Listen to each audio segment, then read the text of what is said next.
Assalamualaikum warahmatullahi wabarakatuh. Apa kabar Sobat Inspira dimanapun Anda berada? Senang sekali pada malam hari ini dialog spesial kembali hadir menemani malam Anda dan tentunya dengan harapan kita semua senantiasa selalu berada dalam kondisi sehat walafiat, terus berikhtiar untuk menjadi bagian dari pemutus mata rantai penyebaran COVID-19 di Indonesia ini. Senang sekali pada malam hari ini saya Aris Munandar akan menemani Anda semua kurang lebih 90 menit ke depan dengan satu topik pembicaraan yang sangat hangat karena bagaimanapun kalau berbicara mengenai masalah pemuda, ini berbicara mengenai masa depan bangsa dan negara ini. Seperti kita ketahui, perhelatan musyawarah daerah atau pemilihan Ketua Umum KNPI Provinsi Jawa Barat sesaat lagi akan segera digelar dan sudah ada 3 kandidat Ketua Umum KNPI Jawa Barat. Ada Pak Farda, kemudian ada Hendra Guntara dan ada Ridwan Syah Yusuf.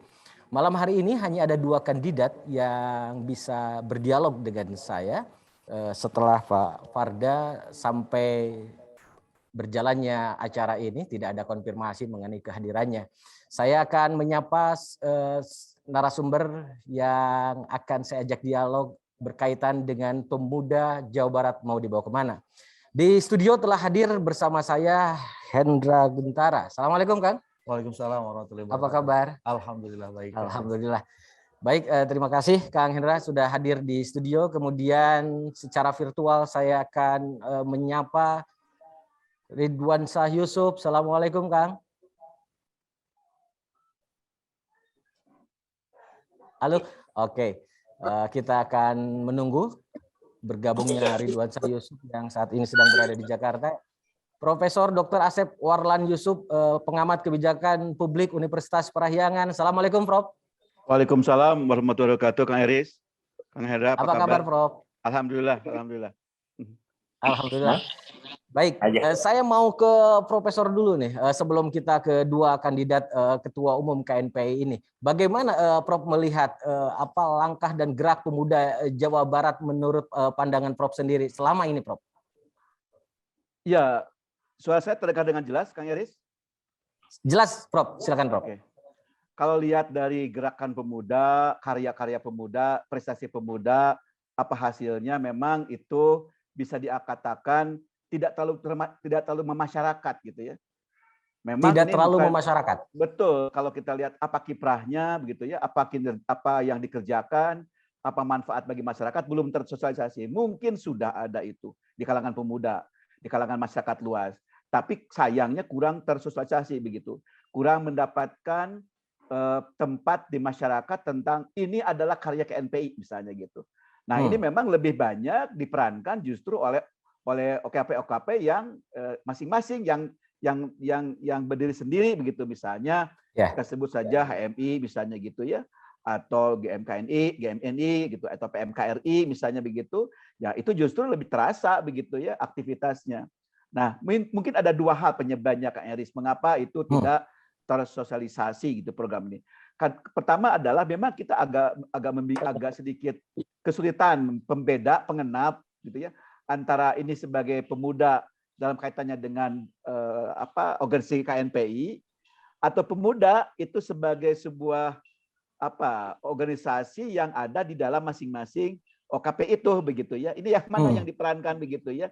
Nah, yang membedakan cuma di jaketnya saja begitu atau di atribut itu begitu.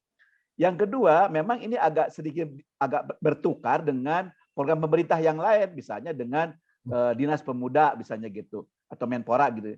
Nah, ini kan juga banyak berdaya gunakan pemuda begitu. Ada anggarannya, ada programnya, ada kegiatannya, ada ukuran-ukuran keberhasilannya begitu. Nah, mungkin itu yang menyebabkan kenapa ini tidak terlalu tersosialisasi dengan baik dari sisi KNP-annya gitu. Tapi nggak masalah begitu ya ketika memang ini menjadi bagian dari kekurangan masyarakat untuk lebih proaktif dalam mencari tahu apa itu kiprah KNPI, apa manfaatnya dan bagaimana kalau KNPI itu menjadi sebuah organisasi yang tempat bernaungnya para pemuda yang justru itu menjadi sebuah wadah positif begitu ya bagi organisasi kepemudaan begitu Kang Eris.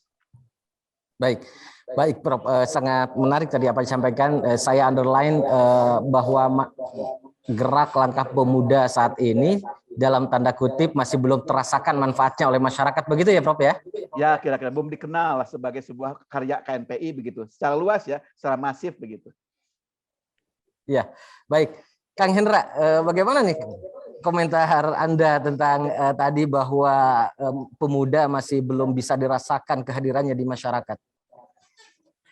Yang pertama bahwa KNPI ini kan organisasi, satu-satunya organisasi di Indonesia ini yang diakui, yang mana di dalamnya berhimpun heterogenitas yang luar biasa. Di dalamnya ada latar belakang organisasi kepemudaan yang berlatar belakang dari ras, suku, agama, bahkan saya bilang bahwa KNPI ini adalah laboratorium pemuda. Maka bila mana memang hari ini adalah ada sebuah situasi di mana masyarakat atau misalkan tadi Prof. Asep bilang bahwa masyarakat ataupun sudut pandang pengamat ini belum terlihat bahwa KNPI ini benar-benar hadir atau pemuda secara lebih umum. Betul. Yang jadi persoalan adalah bahwa mungkin kurangnya teman-teman organisasi kepemudaan mempublikasikan. Saya kira kalau soal dirasakan atau tidak, kita organisasi kepemudaan yang berhimpun di KNPI, entah itu KNPI-nya atau organisasi yang berhimpunnya, dalam setiap situasi, kondisi selalu hadir dalam persoalan-persoalan khususnya ada di masyarakat. Apalagi kita memang concern di situ untuk meningkatkan kapasitas atau SDM generasi muda. Nah, kalau misalkan memang dirasakan belum benar-benar membumi, artinya memang semakin hari ini adalah sebuah PR yang harus kita genjot. Bagaimana ke depan KNPI atau pemuda yang berhimpun di dalamnya ataupun organisasi yang berhimpun di dalamnya benar-benar menghadirkan program-program ataupun bahkan menghadirkan dirinya masing-masing untuk persoalan-persoalan yang ada di masyarakat. Apalagi hari ini kita dihadapkan dengan situasi yang luar biasa kompleks hadirnya pandemi di Indonesia ini. Mungkin lebih jauh gitulah. Baik, sambil ini pemirsa kita melihat bahwa Kang Hendra Guntara ini salah satu kandidat Ketua Umum KNPI Jawa Barat. Beliau lahir di Tasikmalaya ya Kang ya, 1 Januari 98. Kemudian aktivitasnya Kang hingga hari ini sebelum mencalonkan? Saya saat ini masih diamanati, masih dalam masa priorisasi kepengurusan DPD KNPI Kota Bandung. Di beberapa organisasi kepemudaan, salah satunya di Pemuda Pancasila sebagai Sekretaris Kota Bandung, MPC, kemudian di Ansor juga, dan aktivitas pekerjaan di dunia usaha sama alhamdulillah kebetulan diamanati di PT Jasita Jabar, BUMD sebagai tenaga ahli direksi. Tenaga direksi ya. Kira-kira ide dan gagasan apa yang akan dibawa oleh Kang Hendra Guntara nih untuk maju dalam Musda KNPI Jawa Barat? Yang pertama, saya membawa tagline Pemuda Gemilang. Pemuda Gemilang ini adalah sebuah capaian di mana proses perjalanan yang saya alami memang ini adalah sebuah batas akhir di mana nanti generasi muda ke depan harus gemilang. Walaupun kami mengambil kata gemilang ini bukan untuk menandingi, tapi untuk bagaimana bisa berimbang dengan tagline-nya pemerintah yang kita sering dengar, Jabar juara lahir batin. Ya, pemudanya tentu untuk mencapai juara ya harus gemilang. Kira-kira begitu. Nah, kemudian visi yang saya bawa, kalau dulu waktu kami berproses di KNPI Kota Bandung ingin menjadikan KNPI ini sebagai katalisator organisasi kepemudaan. Kalau hari ini pengembangan dari itu bagaimana generasi muda ke depan mewujudkan pemuda ke depan menjadi pemuda yang berprestasi dalam peradaban baru, dalam kreativitas, kemudian inovasi dan kolaborasi. Kalau misi kami bagi atas 4 ruang, sebetulnya turunannya nanti dalam program kerja. Saya membawa program ini dalam sebuah cakupan yang namanya Pancamuda. Pancamuda ini adalah kesimpulan dari program kerja yang akan menjadi program unggulan. Kira-kira begitu. Baik, saya menyapa dulu Kang Ridwan Yusuf sudah bergabung. Assalamualaikum Kang. Waalaikumsalam warahmatullahi wabarakatuh. Kang Elis, sahabat saya Kang Hegun, Sampurasun.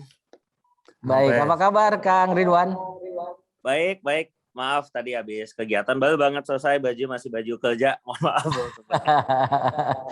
Baik, sebelum saya menampilkan profil Anda, saya ingin mendengar bagaimana pendapat Anda terhadap pengamatan dari Profesor Asep Warlan tadi bahwa eksistensi pemuda masih belum dirasakan manfaatnya oleh masyarakat secara global. Ya, izin Prof. Asep, salam hormat. Ya. Senang ketemu Prof. Asep lagi, sesama Yusuf nama belakangnya. Uh, Kang Hendra, Kang Elis ya, terima kasih sebelumnya untuk kesempatannya. Saya mungkin menanggapi pendek dulu tema awal ini. Ya menurut saya eksistensi pemuda itu kan sebetulnya tidak hanya pada konteks pergerakannya saja, tapi juga dalam konteks bagaimana kontribusi dia di tengah-tengah masyarakat. Baik dia apakah di dunia lapangan kerja, dia juga pada dunia akademik, dia di dunia jurnalis. Seperti Kang Elis kan juga masih pemuda, itu kan juga kontribusi pemuda. Nah yang butuh kita angkat adalah bagaimana sebanyak mungkin perubahan-perubahan itu hadir di antara para pemuda. Memang masih banyak pertanyaan terhadap eksistensi mungkin KNPI tadi judulnya dan sebagainya. Yang menurut saya itu jadi PR kita ke depan untuk kita jawab sama-sama. Baik, berikutnya saya ingin menanyakan gagasan dan ide apa yang akan dibawa oleh Anda dalam musyawarah daerah atau pemilihan Ketua Umum KNPI Jawa Barat. Siap, Kang Elis. Jadi izin saya membawa gagasan yang berjudul Pemuda Tersenyum Jawa Barat Juara. Buat saya tersenyum itu adalah sebuah aktualisasi dan ekspresi tertinggi dari sebuah proses kehidupan. Dia produktif, dia progresif, dia berkontribusi untuk masyarakat, dia berbuat baik untuk masyarakat, dia mendapatkan sesuatu dalam konteks mungkin rezeki, kenikmatan, dan lain-lain. Atas dasar itu semua dia bahagia dan kemudian tersenyum ada ekspresi tersebut. Ya itu ada sebuah ekspresi yang menggambarkan situasi yang saya ingin hadirkan kepada para pemuda, ya terutama para pemuda yang aktif di KNPI ini.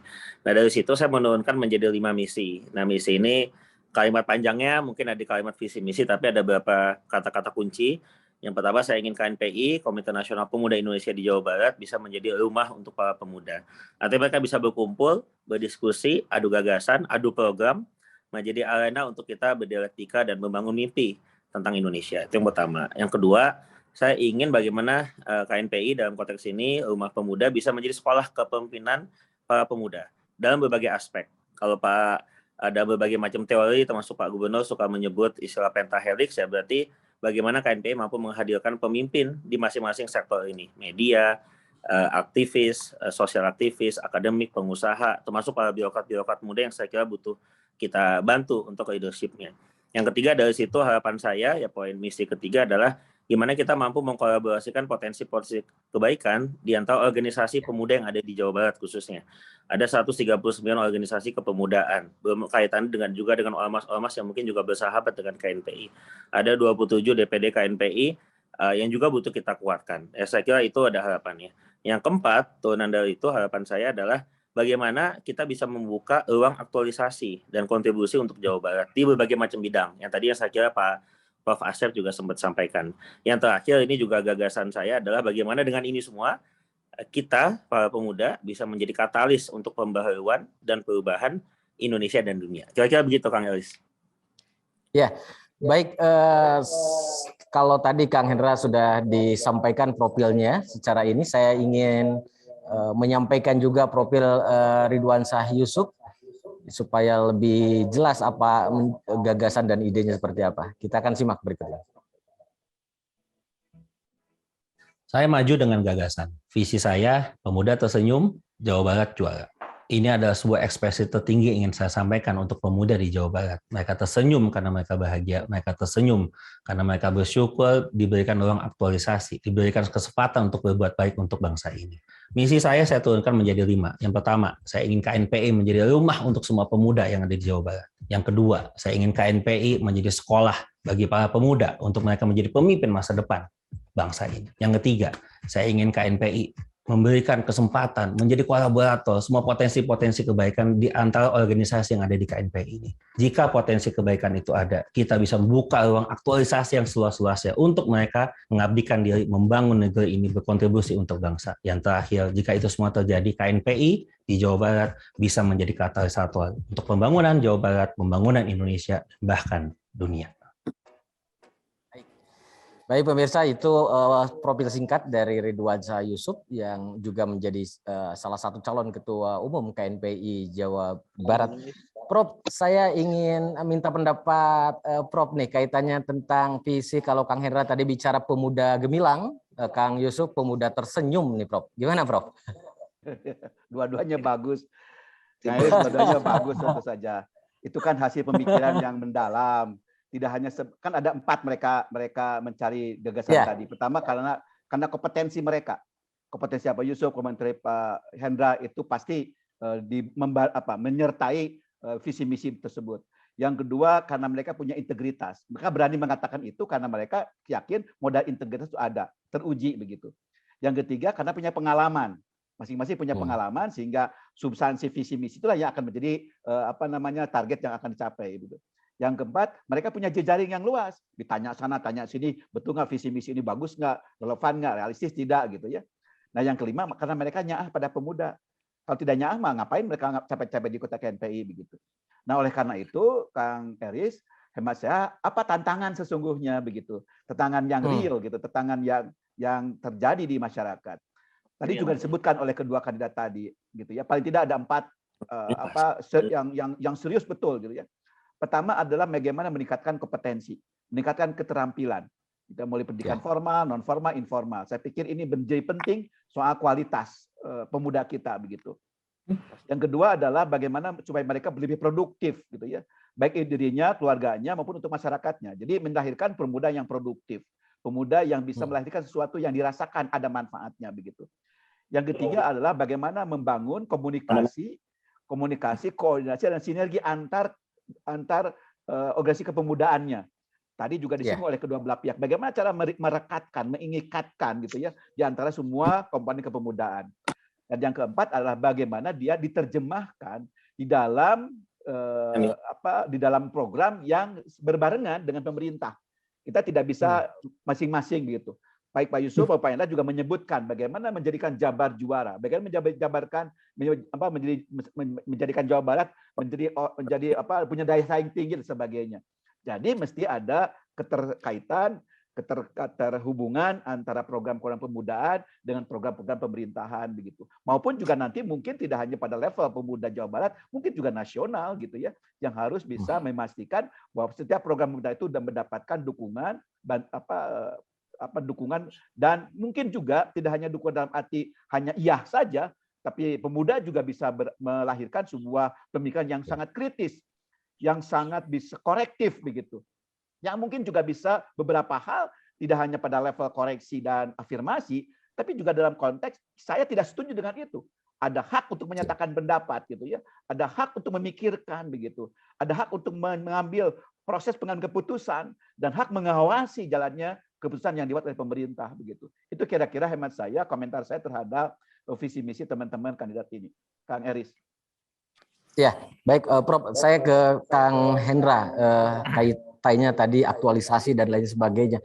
Mungkin Anda bisa menjelaskan mengenai panca muda ini gitu kan. Ada 5 muda gitu. Gimana? Baik, terima kasih. Panca muda yang saya bawa dalam program unggulan ini sebetulnya aktualisasi daripada atau kesimpulan daripada perjalanan panjang saya berproses di Komite Nasional Pemuda Indonesia. Yang pertama bahwa kita menyadari generasi muda itu memang sepanjang sejarah selalu menjadi motor penggerak perubahan. Yang pertama pada saat 1908 berdirinya organisasi Budi Utomo, kemudian disusul beberapa fase sejarah yang lain lah sampai pada saatnya 98 dimotori semua oleh generasi muda. Yang kedua, bahwa pemuda selalu menjadi aktor penggerak, selain daripada aktor penggerak perubahan, bahwa generasi muda Indonesia hari ini harus memiliki karakter kerja keras, karakter moral, dan karakter kerja keras. Kenapa kemudian karakter moral ini dikedepankan? Karena kita paham betul bahwa al-akhlaqu qoblal ilmi itu benar-benar harus kita aktualisasikan, harus kita realisasikan, sehingga generasi muda ke depan memiliki akhlakul karimah yang baik. Sehingga ilmunya tinggi, tapi dia mengedepankan keadaban. Nah, aktualisasi dari itu semua kemudian kami turunkan dalam bentuk program kerja. Yang panca muda ini yang pertama adalah pemuda religius. Nah, religius ini 2 makna. Bagaimana teman-teman generasi muda ini artinya tidak Islami saja ya, tidak kemudian satu golongan agama, bahwa di Indonesia ini heterogen, bahwa di Indonesia ini multikultural, pluralis lah kira-kira. Jiwa-jiwa yang pluralis, maka harus religius. Kemudian memiliki jiwa yang cinta terhadap kebudayaan. Nah, yang pertama itu. Kemudian yang kedua, pemuda cerdas. Pemuda cerdas ini bagaimana? Tadi sudah disinggung tentang kompetensi. Kenapa tadi saya di awal bilang bahwa generasi muda harus memiliki karakter kerja keras dan memiliki karakter moral? memiliki karakter moral ya. Nah. Kita simpan dulu Kang Hendra di sana. Contoh Kita tadi, akan aduh. lanjutkan perbincangan dialog spesial ini setelah informasi berikut ini. Tetap bersama kami.